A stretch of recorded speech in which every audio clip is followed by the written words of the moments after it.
भगवान शिव ने बताया, पिता के घर में रहने से स्त्री को कौन सा पाप लगता है।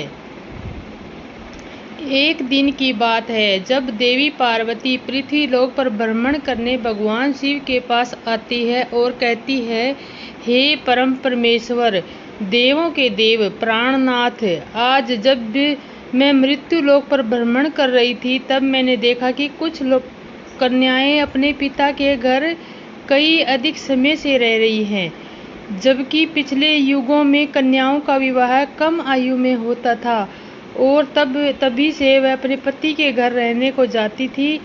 तथा मैंने एक विचित्र घटना भी देख ली कि कई सारी कन्याएं विवाह के बाद भी पिता के घर में लंबे समय तक बार बार रहने जाती है।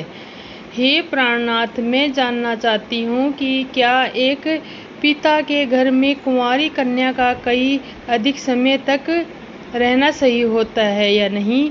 कौन सी आयु में कन्या का विवाह करना योग्य होता है और विवाह के बाद पिता के घर में रहने से कौन सा पाप लगता है। हे स्वामी, आप ही जगत के सत्य हैं और सत्य ही शिव है। शिव की आदि और अनंत है। कृपया करें, मेरी जिज्ञासा को शांत करें। तब भगवान शिव मुस्कुराते हुए बोले, हे देवी पार्वती, आज आपने जो प्रश्न किए हैं वे समस्त मानव जाति के कल्याण हेतु अत्यंत महत्वपूर्ण है। आज मैं आपको इन सारे प्रश्नों के उत्तर इस एक सच्ची घटना के माध्यम से देता हूँ। यह सारे मेरे प्रभु के श्री कृष्ण के काल द्वापर युग की है। आप इस कथा को ध्यान से सुने। जो भी प्राणी इस कथा का श्रवण का प्रसारण करता है, उसके 100 अपराध माफ करता हूँ और मृत्यु के बाद वह प्राणी अनंत काल तक मेरे साथ कैलाश में वास करता है। तभी देवी पार्वती कहती है, हे स्वामी, मैं इस कथा को ध्यान से पूरा अवश्य सुनूंगी। कृपा करें और इस कथा को कहें। तब भगवान शिव कहते हैं, हे देवी पार्वती, यह 28वें द्वापर युग की घटना है। युद्ध कलु श्रेष्ठ वीरवर उग्रसेन के यहाँ जो घटना घटित होने वाली थी, उसी का मैं भूतकाल के रूप में वर्णन करूंगा। माथुर प्रदेश में मथुरा नाम की एक नगरी है। वहाँ उग्रसेन नाम वाले यदुवंशी राजा राज करते हैं। वे शत्रु विजय संपूर्ण धर्मों के सनातन प्रजा करने समय और अति गुणवान राजा थे। वे मेधावी नमक राजा अग्रसेन दूर पूर्व राज्य का संचालन और प्रजा का पालन करते। वहीं उन दिनों परम पवित्र विभत्स देश के सत्ययुग नाम से प्रसिद्ध रहा है, जिसका नाम मायावती था। वह सत्य धर्म का आचरण करने वाली, अति सुंदर, गुणवान और चरित्रवान होने के कारण दूसरी लक्ष्मी के समान थी। मथुरा के राजा अग्रसेन ने उस सुंदर नेत्रों वाली मायावती से विवाह किया। उसके स्नेह और प्रेम से मधुरता नरेश मुग्ध हो गए। मायावती को वह अपने प्राणों से समान प्यार करने लगे। उसे साथ के लिए बिना भोजन तक नहीं करते थे। उसके साथ क्रीड़ा विलास में भी राजा का समय बीतने लगा। भगवान शिव कहते हैं, हे देवी पार्वती, मायावती के बिना उन्हें एक क्षण भी चैन नहीं पड़ता। इस प्रकार से आने वाले प्रतिदिन में उन दोनों पति पत्नी में प्रेम बढ़ने लगेगा। फिर कुछ समय बाद विबुध नरेश सत्यकेतु ने अपनी पुत्री मायावती को याद किया और उसकी माँ भी उसको देखा। उसके देखने के कारण बहुत दुखी हुई। एक दिन उन्होंने अपनी बेटी के हालचाल जानने हेतु मथुरा नरेश उग्रसेन के पास पहुँचे। दूत भेजे। मित्रों, भगवान शिव कहते हैं, हे देवी पार्वती, दूतों ने जहाँ जाकर आदर पूर्व राजा से कहा, महाराजा विभद्र नरेश सत्यकेतु ने अपनी कन्या और इस राज्य की महारानी के सकुल समाचार जानने हेतु हमें यहाँ भेजा है। आपको हमारा आदर प्रणाम। अगर उनका प्रेम और स्नेह पूर्ण अनुरोध आपकी स्वीकार हो तो राज्य कुमारी मायावती जी के उनके यहाँ भेजने से व्यवस्था कीजिए। वह अपनी पुत्री को देखना चाहते हैं। मित्रों, भगवान शिव कहते हैं, हे देवी पार्वती, राजा उग्रसेन ने जब दूतों के मुंह से यह बात सुनी कि वे बहुत प्रसन्न हो गए, क्योंकि वे भी चाहते थे कि रानी मायावती को आराम करने हेतु उनके पिता के यहाँ जाना चाहिए। तब उन्होंने स्नेह और उदारता के कारण अपनी पत्नी मायावती को विभिन्न राज्य के यहाँ भेज दिया। पत्नी के भेजने पर मायावती बड़ी खुशी के साथ अपने मायके गई और वहां पहुंचकर अपने पिता के चरणों में प्रणाम किया। उसने आने से महाराज सत्यकेतु को भी बड़ी प्रसन्नता हुई। फिर भगवान शिव कहते हैं, हे देवी पार्वती, मायावती वहां अपनी सखियों के साथ मन से मुग्ध होकर घूमने लगी। पहले ही भांति घर, वन, तालाब और राज्य में विहार करने लगी, क्योंकि वे विवाह के बाद पहली बार अपने पिता के यहाँ गई थी और यहाँ आकर फिर वह बालिका बन गई। फिर कुछ दिन बीतने के बाद वह भूल गई कि उनका विवाह हो चुका है। उनके बर्ताव में अब लज्जा या संकोच का भाव नहीं रहा। फिर भगवान शिव कहते हैं, हे देवी पार्वती, एक दिन की बात है, रानी मायावती अपनी सखियों के साथ एक सुंदर पर्वत पर सैर करने के लिए गई। वहां एक रमणीय वन दिखाई दिया जो केलों के उद्यान से शोभा पा रहा था। उस पर भी फूलों की बहार थी। तब उस राजकुमारी ने देखा कि एक ऐसा रमणीय पर्वत, दूसरी ओर सुंदर वन और बीच में स्वच्छ जल से भरा सरोवर नामक तालाब है। एक छोटी बालिका की तरह वह उसी सभी सखियों के साथ खेलने लगी। वे सभी इस संसार को भूल खेल कूद में मन से मगन होकर पूरी तरह से डूब गई। फिर वे तालाब में उतर गई और हंसती गाती हुई जल क्रीड़ा करने लगी।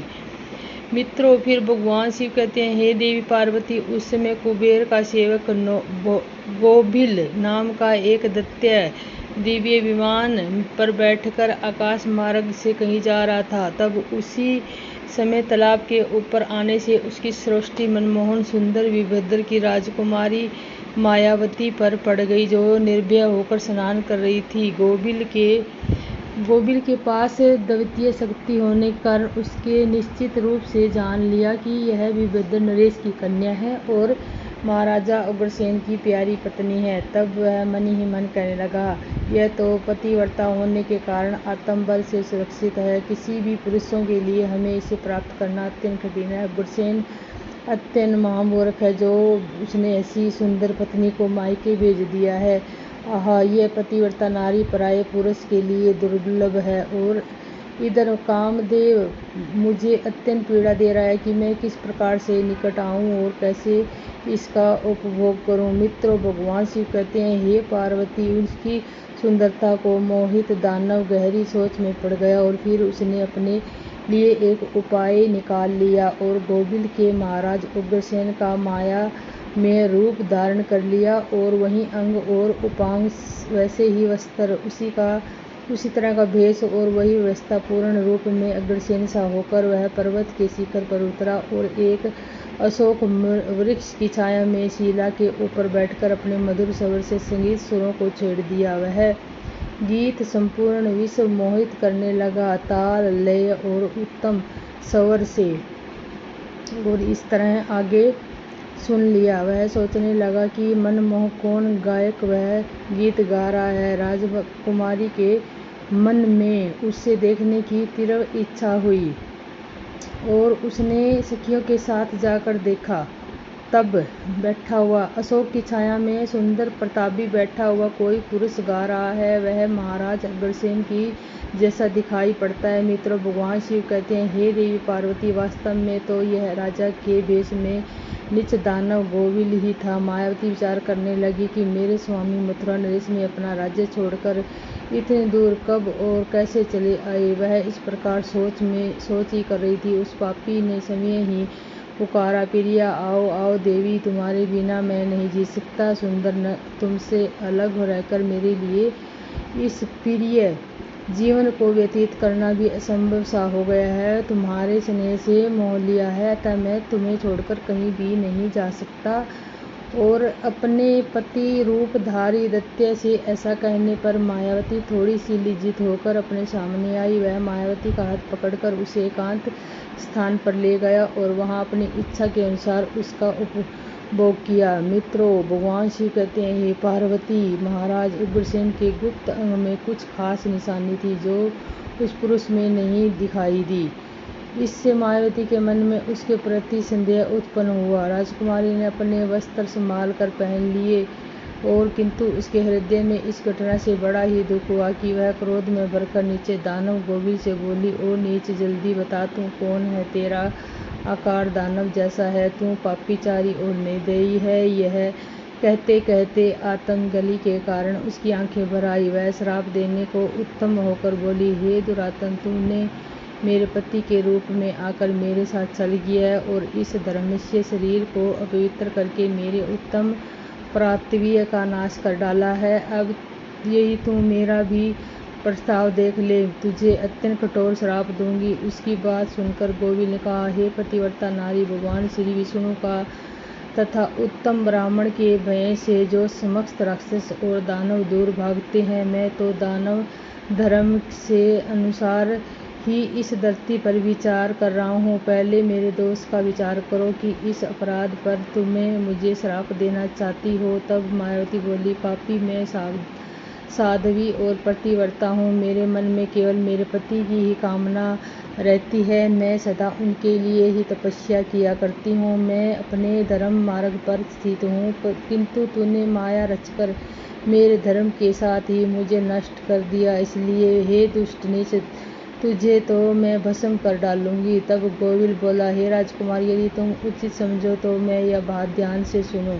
मैं धर्म की ही बात कर रहा हूँ। जो स्त्री प्रतिदिन मन, वाणी और काम से अपने पति की सेवा करती है, पति के संतुष्ट रहने पर स्वयं भी संतोष का अनुभव करती है, पति क्रोधी होने पर भी उसे कभी नहीं छोड़ती, उसके दोषों और गुनाहों की ओर ध्यान नहीं देती, उसके मारने पर भी प्रसन्न होती है और पति के सभी कार्यों में आगे रहती है, वही नारी पतिव्रता कही गई है। यदि स्त्री इस लोक में अपना कल्याण करना चाहती है तो वह पतित होगी, अंगहीन, कोटि सब धर्मों से रहित तथा पापी पति का भी परित्याग ना करें। जो पति छोड़कर जाती है वह एक दूसरे के कर्मों में मन लगाती है, वह संसार के सब धर्मों में वशीहर्त व्यभिचारिणी समझी जाती है। जो पति की अनुपस्थिति में लालच में तरह तरह के व्यंजनों का स्वाद लेती है और श्रृंगार करती है, उसे मनुष्य कुलटा कहते हैं।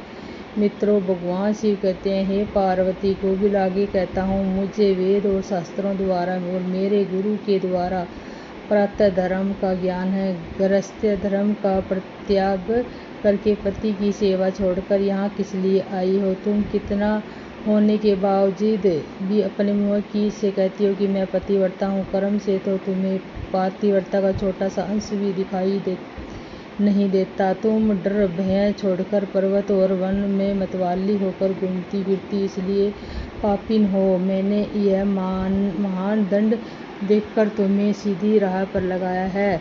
अब की भी तुम किसी ऐसी दुष्टा नहीं हो सकती। बताओ, तुम पति को छोड़कर इसलिए यहाँ आई हो और आभूषण तथा यह सुंदर वेशभूषा धारण करके क्यों खड़ी हो? हे पापनी, बोलो ना, किस लिए और किसके लिए ये सब किया है? कहा कि तुम्हारा पार्वत्य वो स्त्रियों के समान बर्ताव करने वाली नारी, तुम इस समय अपने पति से 400 कोस दूर हो। यहाँ तुम में पति को देवता मानने का भाव है।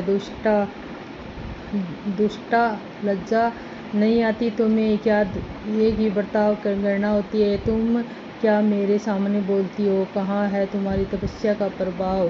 कहाँ है तुम्हारे तेज और बल? आज ही मुझे अपना बल, वीर्य, पराक्रम वो दिखाओ। मैं तब मायावती बोली, ओ नीच असुर, सुन, पिता के स्नेह वंश मुझे पति के घर से बुलाया है। मुझ कहाँ पापन है? मैं काम, लोभ, मोह तथा डर के वंश के पति को छोड़कर नहीं आई हूँ। मैं यहाँ पति का चिंतन करती ही रहती हूँ। तुमने भी छल करके मेरे पति का रूप धारण करके ही मुझे धोखा दिया है। तब गोविल ने कहा, मायावती, मेरी युक्ति युक्त बात मानो। अंधे मनुष्यों को कुछ दिखाई नहीं देता। तुम धर्म रूपी नेत्रहीन हो, फिर तुम्हें कैसे यहाँ पहचान पाती? तुम्हें ज्ञात है कि तुम्हारे पति इतनी दूर कभी नहीं आ सकते, फिर भी तुमने मेरे साथ संबंध बनाए। जिस समय तुम्हारे मन में पिता के घर आने का भाव उदय हुआ और उसी समय तुम पति की भावना छोड़कर उसके ध्यान में मुक्त हो गई थी। पति का निरंतर चिंतित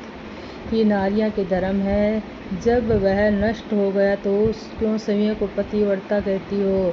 मित्रों, भगवान शिव कहते हैं, हे पार्वती, गोविल कहता है, जब तुम्हारे हृदय की आँख ही फूट गई तो ज्ञान नेत्र से हीन होने से तुम मुझे कैसे पहचानोगे। गोविल की बात सुनकर राजकुमारी मायावती जमीन पर बैठ गई। उसके हृदय में बड़ा दुख हो रहा था। गोविल ने फिर कहा कि हे राजकुमारी, मैंने तुम्हारे उदर जो है वीर्य की स्थापना की है, उसमें तीनों लोगों को शास्त्र पहुंचाने वाला पुत्र उत्पन्न होगा। फिर भगवान शिव कहते हैं, हे देवी पार्वती, ऐसा कहकर वह दानव वहां से चला गया। गोविल एक ज्ञानी दानव तो था ही, किंतु वह बड़ा ही दुराचारी था और पापात्मा था। उसके चले जाने पर मायावती अत्यंत दुखी होकर रोने लगी, जिससे रोने की आवाज़ सुनकर सखियाँ उसके पास दौड़ी आई और पूछने लगी, राजकुमारी, आप रोती क्यों हो? मधुरता नरेश महाराज उग्रसेन कहाँ चले गए? मायावती ने अत्यंत दुख के साथ रोते रोते अपने चले जाने की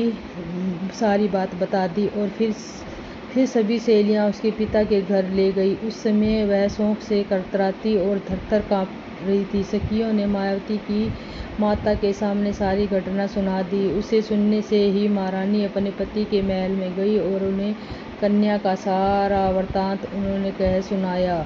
उसे सुनकर महाराज सत्ययोगी को बहुत ही बड़ा दुख हुआ। उन्होंने सवारी और वस्त्र आदि देखकर कुछ लोगों के साथ पुत्री को वापिस मथुरा में उसके पति के घर भेज दिया। धर्मात्मा राजा उग्रसेन मायावती को आई देखकर बहुत प्रसन्न हुए और रानी से बार बार कहने लगे, प्रिय, मैं तुम्हारे बिना जीवन व्यतीत नहीं कर सकता। अच्छा हुआ तुम शीघ्र ही लौट आई। हे मायावती, तुम अपने गुणशील, अति भक्ति, सत्य और पातिव्रत्य आदि सद्गुणों से मुझे अत्यंत प्रिय लगती हो। अपनी प्रिय पत्नी मायावती से ऐसा कहकर महाराज उग्रसेन अपने साथ विहार करने लगे। ऐसे लोगों को भय पहुंचाने वाला उसका भयंकर गर्व दिन दिन बढ़ने लगा, किंतु उस गर्व का कारण वह केवल मायावती ही जानती थी।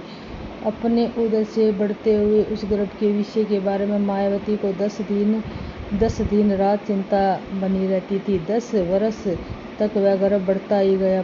उसका जन्म हुआ। मित्रों, फिर भगवान शिव कहते हैं, हे देवी पार्वती, वही अति तेजस्वी महाबली दुराचारी प्रजा को कष्ट देने वाला कंस था, जिसके भय से तीनों लोगों को निवासी थरा उठे थे। उसके बाद भगवान श्री कृष्ण के हाथ से मारा जाकर मोक्ष को प्राप्त हुआ। तब देवी पार्वती कहती है, हे स्वामी, ऐसी घटनाएं भविष्य में संघटित होने वाली है। तो यह तो मैंने भी सुन रखा है कि देवी, मैंने आपसे जो कुछ कहा है वह समस्त पुराणों का निश्चित मत है। इस प्रकार पिता के घर में रहने वाली कन्या बिगड़ जाती है, अतः पिता को कन्या को घर में रखने के मोह नहीं रखना चाहिए। भगवान शिव कहते हैं, हे देवी, अब मैं आपको एक कुंवारी कन्या के विषय के कुछ महत्वपूर्ण बातें बताता हूँ। सभी कन्याओं, ध्यान से सुनो।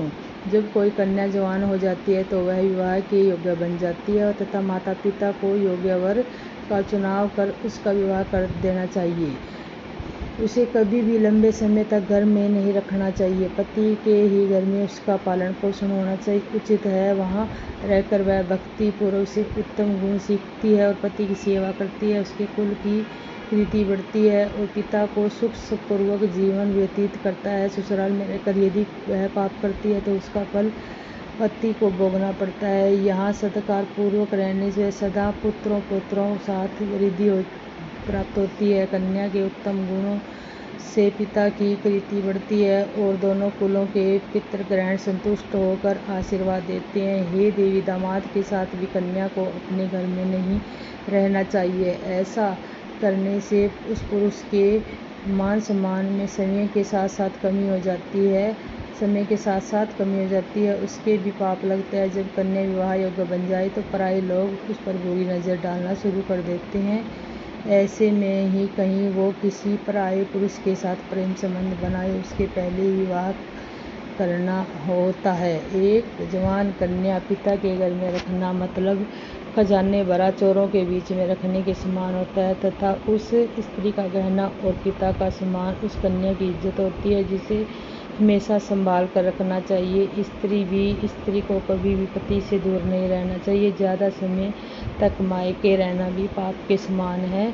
एक पतिव्रता नारी का स्थान सदैव उसके पति के चरणों में होना चाहिए तथा पति के लिए पत्नी का स्थान हृदय में होना चाहिए। मित्रों, भगवान शिव कहते हैं, हे देवी पार्वती, अब मैंने आपको सारे प्रश्नों के उत्तर दे दिए। अब माँ पार्वती कहती है, हे प्रभु, आज मैं धन्य हो गई जो मेरे मन में चल रहे सारे प्रश्नों को दूर किया है। मैं आशा करती हूँ कि यह कथा आपको पसंद आई होगी। यदि आपको पसंद आई है तो आप लाइक और सब्सक्राइब कर देना और कमेंट करना और कैसा लगा आपको, इसलिए सब्सक्राइब भी करना।